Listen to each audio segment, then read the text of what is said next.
ਅਗਲੀ ਜਿਹੜੀ ਹਰਜੋਤ ਸਿੰਘ ਜੀ ਗੱਲ ਕਰਦੇ ਜਾਈਏ ਪੋਲੈਂਡ ਨੂੰ ਲੈ ਕੇ ਜਿਹੜੀ ਇਸ ਟਾਈਮ ਸਥਿਤੀ ਪਤਾ ਨਹੀਂ ਅੱਗੇ ਕਿੱਦਾਂ ਦੀ ਬਣਨ ਆ ਰਹੀ ਆ। ਪੋਲੈਂਡ ਨਾਟੋ ਦਾ ਆਰਟੀਕਲ 4 ਜਿਹੜਾ ਆ ਉਹ ਇਨਵੋਕ ਕਰਨ ਬਾਰੇ ਕਹਿੰਦੇ ਸੋਚ ਰਿਹਾ। ਇਸ ਟਾਈਮ ਐਮਰਜੈਂਸੀ ਮੀਟਿੰਗ ਜਿਹੜੀ ਉਹ ਚੱਲ ਰਹੀ ਆ। ਰੂਸ ਦੇ ਦੁਆਰਾ ਜਿਹੜੀਆਂ ਕੁਛ ਮਿਜ਼ਾਈਲਸ ਦਾਗੀਆਂ ਗਈਆਂ ਯੂਕਰੇਨ ਵਾਲੇ ਪਾਸੇ। ਇਹ ਕਿਹਾ ਜਾ ਰਿਹਾ ਵੀ ਕਥਿਤ ਤੌਰ ਦੇ ਉੱਤੇ ਰੂਸੀ ਮੇਡ ਜਿਹੜੀਆਂ ਮਿਜ਼ਾਈਲਾਂ ਆ ਮੰਗਲਵਾਰ ਨੂੰ ਜਿਹੜੇ ਪੋਲੈਂਡ ਦੇ ਜਿਹੜੇ ਆ ਇੱਕ ਪਿੰਡ ਦੇ ਵਿੱਚ ਡਿੱਗੀਆਂ, ਜਿਹਦੇ ਕਰਕੇ 2 ਜਾਣਿਆਂ ਦੀਆਂ ਜਿਹੜੀਆਂ ਉਹ ਮੌਤਾਂ ਹੋਈਆਂ ਆ। ਇੱਕ ਪੇਂਡੂ ਇਲਾਕਾ ਪੋਲਿਸ਼ ਜਿਹੜਾ ਪੋਲੈਂਡ ਦੇ ਵਿੱਚ ਆ, ਉੱਥੇ ਜਿਹੜੀ ਹੋਈ ਆ। ਉਸ ਤੋਂ ਬਾਅਦ ਦੇ ਵਿੱਚ ਐਮਰਜੈਂਸੀ ਮੀਟਿੰਗਸ ਜਿਹੜੀਆਂ ਆ ਉੱਥੇ ਡਿਕਲੇਅਰ ਜਿਹੜੀਆਂ ਉਹ ਕੀਤੀਆਂ ਗਈਆਂ ਆ। ਸੋ ਕੀ ਨਾਟੋ ਦੇ ਨਾਲ ਹੁਣ ਸਿੱਧਾ ਜਿਹੜਾ ਆ ਉਹ ਭਿੜਤ ਹੋਵੇਗੀ ਇਸ ਦੀ, ਇਹ ਦੇਖਣ ਵਾਲੀ ਗੱਲ ਆ। ਪੋਲੈਂਡ ਨਾਟੋ ਦਾ ਮੈਂਬਰ ਆ, ਨਾਰਥ ਅਟਲਾਂਟਿਕ ਟ੍ਰੀਟੀ ਆਰਗੇਨਾਈਜੇਸ਼ਨ ਦੇ ਉੱਤੇ। ਇਸ ਤੇ ਬਾਅਦ ਦੇ ਵਿੱਚ ਨਾਟੋ ਦੇ ਹੋਰ ਕਈ ਮੁਲਕਾਂ ਦੇ ਦੁਆਰਾ ਇਹੀ ਬਿਆਨ ਜਿਹੜੇ ਉਹ ਦੇਖੇ ਗਏ ਆ ਵੀ 1 ਵੀ ਇੰਚ ਜੇ ਨਾਟੋ ਦੇ ਕਿਸੇ ਵੀ ਮੁਲਕ ਦੇ ਉੱਤੇ ਹਮਲਾ ਹੁੰਦਾ ਆ ਜਾਂ ਇਦਾਂ ਦੀ ਕੋਈ ਚੀਜ਼ ਹੁੰਦੀ ਆ ਤੇ ਉਸ ਦਾ ਮੋੜਵਾਂ ਜਵਾਬ ਦੇਣ ਦੇ ਲਈ ਉਹ ਤਿਆਰ ਨੇ।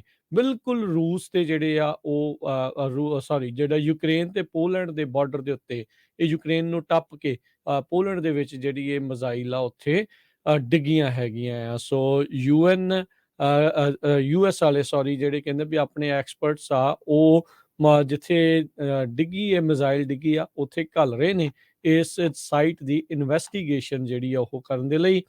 ਜਿਹੜੇ ਨਾਟੋ ਦੇ ਹੈਗੇ ਨੇ ਇਸ ਟਾਈਮ ਸਕੱਤਰ, ਉਹ ਤੇ ਨਾਲ ਦੇ ਨਾਲ ਪੋਲੈਂਡ ਦੇ ਜਿਹੜੇ ਪ੍ਰੈਜ਼ੀਡੈਂਟ ਐਂਡਰੇਜ਼ ਡੁਡਾ, ਉਹ ਵੀ ਕਹਿੰਦੇ ਵੀ ਇਹ ਪੂਰੇ ਜੁਆਇੰਟ ਆਪਰੇਸ਼ਨ ਦੇ ਵਿੱਚ ਪੂਰੀ ਤਰ੍ਹਾਂ ਸਾਥ ਜਿਹੜੇ ਆ ਉਹ ਦੇ ਰਹੇ ਨੇ। ਸੋ ਇਸ ਦੇ ਨਾਲ ਪੂਰੀ ਦੁਨੀਆ ਦੇ ਵਿੱਚ ਹਰਜੋਤ ਸਿੰਘ ਜੀ ਹਿਲਜੁਲ ਜਿਹੜੀ ਉਹ ਹੋ ਗਈ ਆ ਵੀ ਇਹ ਨਾ ਹੋਵੇ ਵੀ ਆਉਣ ਵਾਲੇ ਸਮੇਂ ਦੇ ਵਿੱਚ ਨਾਟੋ ਦੀ ਤੇ ਰੂਸ ਦੀ ਹੁਣ ਸਿੱਧੀ ਜਿਹੜੀ ਆ ਉਹ ਲੜਾਈ ਜਿਹੜੀ ਉਹ ਹੋ ਜਾਵੇ। ਫਰਾਂਸ ਦੇ ਜਿਹੜੇ ਪ੍ਰੈਜ਼ੀਡੈਂਟ ਮੈਕਰੋਨ ਉਹਨਾਂ ਨੇ G20 ਸਮਿਟ ਦੇ ਵਿੱਚ ਇਸ ਦੇ ਬਾਰੇ ਜਿਹੜੀ ਗੱਲਬਾਤ ਕਰਨ ਦੇ ਲਈ ਆਖਿਆ, ਜਿਸ ਨੂੰ ਪ੍ਰੈਜ਼ੀਡੈਂਟ ਬਾਈਡਨ ਵੀ ਜਿਹੜੇ ਆ ਉੱਥੇ ਅਟੈਂਡ ਜਿਹੜੇ ਉਹ ਕਰ ਰਹੇ ਹੈਗੇ ਆ। ਸੋ ਨਾਟੋ ਦੀਆਂ ਜਿਹੜੀਆਂ ਫੌਜਾਂ ਆ ਕਹਿੰਦੇ ਵੀ ਪੂਰੀ ਅਲਰਟ ਦੇ ਉੱਤੇ ਇਸ ਟਾਈਮ ਉਹਨਾਂ ਨੂੰ ਕੀਤਾ ਗਿਆ ਹੈਗਾ ਆ। ਯੂਕਰੇਨ ਦੇ ਪ੍ਰੈਜ਼ੀਡੈਂਟ ਜ਼ੈਲੈਂਸਕੀ ਜਿਹੜਾ ਕਿ ਮੁਲਕ ਨਾਟੋ ਦਾ ਮੈਂਬਰ ਨਹੀਂ ਆ, ਉਹਨਾਂ ਨੇ ਵੀ ਮਾਸਕੋ ਵੱਲ ਨੂੰ ਹੀ ਉਂਗਲ ਜਿਹੜੀ ਉਹ ਕੀਤੀ ਆ ਵੀ ਨਾਟੋ ਦੀ ਟੈਰੀਟਰੀ ਦੇ ਉੱਤੇ